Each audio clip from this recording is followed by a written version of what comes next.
Hello, friends. I'm excited to share with you that I've written my 12th book, which is available online right now.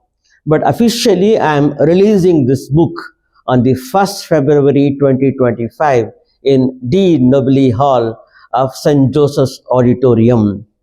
This is my 12th book I've written based on my research that was started about 35 years back.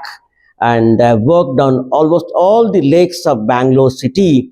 And based on my research and based on the research done by my student Abhijith on the birds of Bangalore, I've written this book. I'm releasing it on the 1st February. Please join us all on the day of release of this book. And on this occasion, I must thank my student Abhijith Setumadhavan, who has contributed to this book by providing all the photographs that are there in this book. Please come and be a part of this small event on the 1st of February 2025.